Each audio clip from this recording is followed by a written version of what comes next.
Hi, Mr. Sapone here, and today we're going to look at acids and bases. And we see right here a pH scale. You've probably encountered this before at some point in your classes. Kind of it's a scale used to determine whether things are basic or acidic.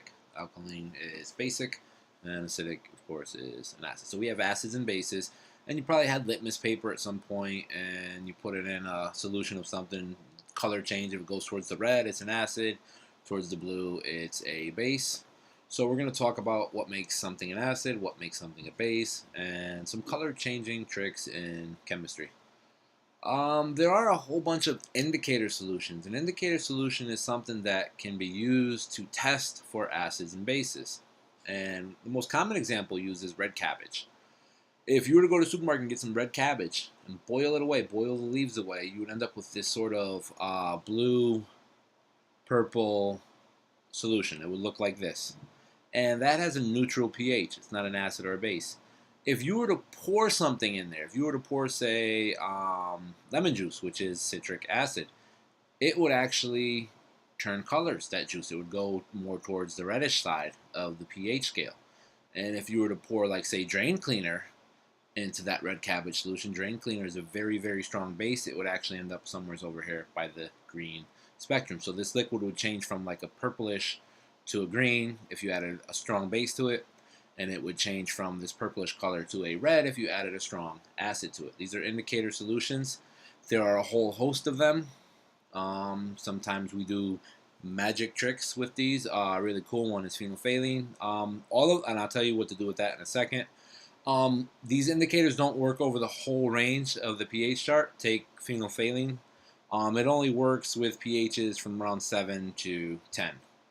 But anytime you put a base in this, it will turn red or pinkish. It's actually really deep, like pink, purplish. It actually looks really, really pretty. But this is cool because it's colorless. If you were to take a glass like this, you could do a little magic trick. You basically put a few drops on the bottom of a glass, and people wouldn't really see that there because there's only a few drops.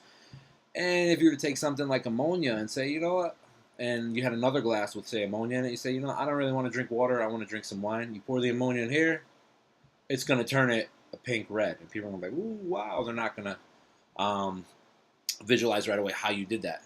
And if you actually wanted to change the color back, you could actually pour something that's acidic in here, a clear acid, maybe like vinegar, which is acetic acid. So if you poured a little vinegar or poured this into another cup with a little bit of vinegar in the bottom, which is also clear that people didn't see, it would change back into a clear color. So a lot of time chemists do these little magic tricks using indicator solutions, and they're just acid-base kind of changes. You're going to see these color changes in class if you haven't already. You're actually going to do some of them yourself in lab, and we're going to do a full red cabbage pH lab as well with red cabbage and our digital sensors, pH sensors. So acids and bases. Acids taste sour. Think of vinegar or lemon juice. They turn blue pH paper red. And what we're going to focus on in this slide is hydrogen cations and hydronium. We're going to talk about this in a second. We'll see what that means. Know that acids do conduct electric current when dissociated. Acids are proton donors. That's really important in the modern theory of atoms, and they are proton acceptors. I'm going to keep this relatively simple. We're just going to talk about hydroxide and hydronium. We're not going to talk about conjugate acids and bases and any of that for time considerations. Just know that acids are very dangerous when concentrated. Bases are as well, though. A lot of people think, oh, acid, but if you had some really concentrated sodium hydroxide, you can go blind with it or really do some damage to yourself. So bases can be just as dangerous as acids when they're concentrated. Bases taste bitter. Think chalk, baking soda. They turn red pH paper blue. And when we talk about acids, we're talking about hydronium. When we're talking about bases, a lot of times we're talking about hydroxide, and we'll see exactly what that means in a minute. Bases also conduct electric current when dissociated, and they are proton acceptors. And one of the key cardinal points here we're going to talk about, and we're going to do a full little mini lab on this with sodium hydroxide and hydrochloric acid. The reaction between any acid and base creates a salt. Strong acids and bases also dissociate completely in water. And the idea is an acid and a base neutralizes itself. If you have something really acidic and something very basic and you mix them together, they're going to cancel one another out. And we're going to see that in lab by reacting an acid and a base, and we're going to use some phenolphthalein to see some cool color changes. So acids, due to electronegativity differences, hydrochloric acid is polar. So we have HCl, hydrogen bonded to a chlorine atom. So we have hydrochloric acid. This is as a gas, HCl gas. When you put this into water, we have hydrochloric acid. It's in solution, it's aqueous.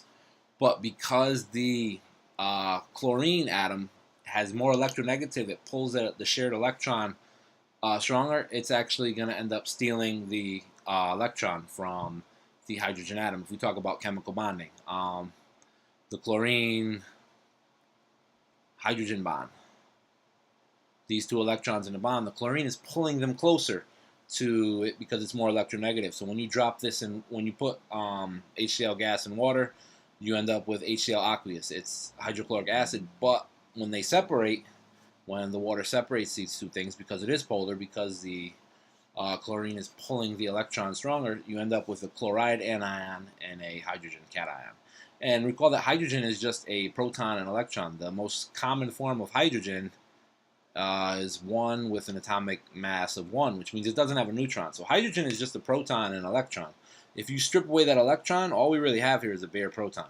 That's what hydrogen is. A hydrogen cation is just a bare proton in solution with a chloride anion. So when you have hydrochloric acid, it fully dissociates in water, and we have this going on right there. When you have a bare proton in water, when you have a H plus cation in water, it's very, very reactive. It's incredibly reactive. It's just a lone proton, and it does not want to stay that way. So water, we have a water molecule itself. Remember, water has a plus side and a minus side. And water also has 2 pairs of unbonded electrons, which gives it its bent or angular shape. This hydrogen cation is going to say, you know what, I'm jumping onto one of these. It's going to form a coordinate covalent bond. It's going to literally just attach itself to the water molecule. And instead of H2O, you're going to have H3O. It's going to form something called hydronium. And that's, water itself is pretty stable. It doesn't need it. But this thing is so reactive, it's saying, oh, hold on, I'm attaching myself to you because I am so reactive. So you end up with something called hydronium, H3O instead of H2O. And it also has a positive charge, this whole molecule. Why? Because basically you took H2O and you added a proton to it. You added this is just a bare proton up here. So we added an extra positive particle to this molecule, and now we ended up with a positive 1 charge. So really, the concentration of hydronium is what determines its acidity. So the more hydronium, the more acidic. So the more H3O there is, and say a container of water, the more acidic it is. So the more protons you put in there, the more lone protons you put in there that are going to jump onto water molecules, the more acidic it is. And that's kind of the definition of an acid that I'm going to give you today. More protons being donated, jumping on water molecules, the more acidic. The more hydronium, the more acidic. Why don't we get H4O? This is sort of, if we've talked about formal charge, the formal charge of this molecule will get a little too high, and there's a lot of water for the protons to jump on, so they don't need to bond on. But you're not going to get H4O. You're going to get H3O. If you ever work with formal charge, you'll see that the formal charge of this becomes unfavorable, so we don't really get H4O. But what I really want to do is I want to talk about bases now, and then we're going to talk about combining them. So an acid there's a lot of hydronium in the water. There's a lot of H3O mixed in with the H2O. Now in a base, we have something like sodium hydroxide, NaOH. When you put NaOH in water, it is a strong base. It's going to fully dissociate, and it forms its 2 respective ions, Na plus and the hydroxide anion, negative ion, polyatomic ion. So this dissociates, and really it's going to be the concentration of hydroxide in water that determines the pH of the solution. So the more hydroxide you have, the more OHs you have, the more basic the solution. So that's sort of an old definition of a base, but we're going to work with that.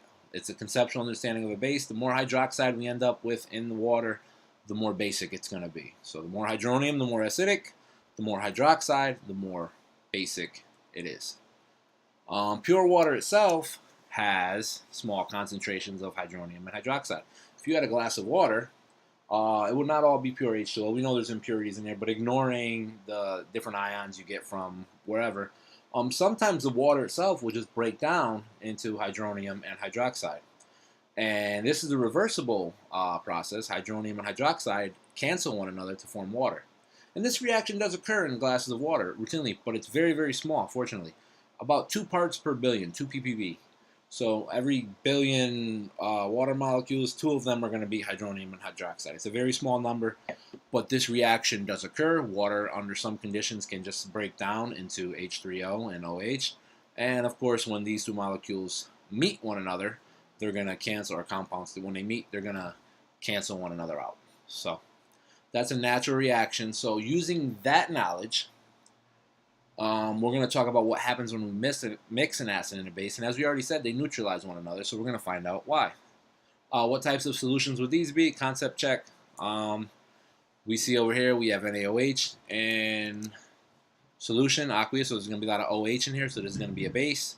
And over here we're going to have protons in here, which are going to form hydronium. They're going to jump onto water molecules, and they're going to be an acid with a pH less than 7. The base has a pH greater than 7. And we know that this is going to form hydronium. So these are our 2 solutions. It's going to form H3O, and this is an acid. That's a base. So the question is, what happens when we mix an acid and a base? So we had a very strong base and a very strong acid, and they dissociated completely. And now we're just going to pour both of these into one container. And as we said, we saw in an earlier slide that hydronium and hydroxide, well, when they come into contact with one another, they cancel out and produce water.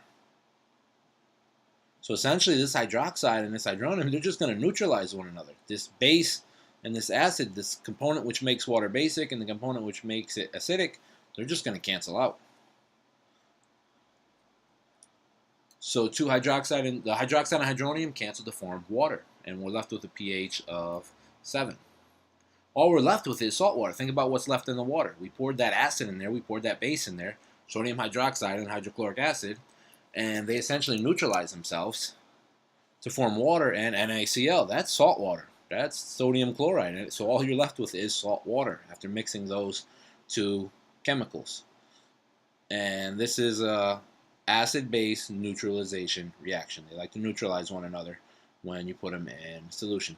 So we actually go in the lab and we mix 1 molar solutions of NaOH and HCl, and we evaporate the water, leaving behind salt. And I will be brave and dip my finger in there and taste it, let you know if it's salty. We're going to use an indicator solution, phenolphthalein, so you can see some cool color changing tricks and so on. And I'm going to show you a few demos with color changing, so that'll work nice in addition to our red cabbage lab. But that's one thing we're going to do. We're going to make salt and lab from 2 very toxic and poisonous things, sodium hydroxide and hydrochloric acid. One more reaction just to drive home the point. So we're going to look at this. I know this is dense. There's a lot of text here, but we're just going to break it down slow.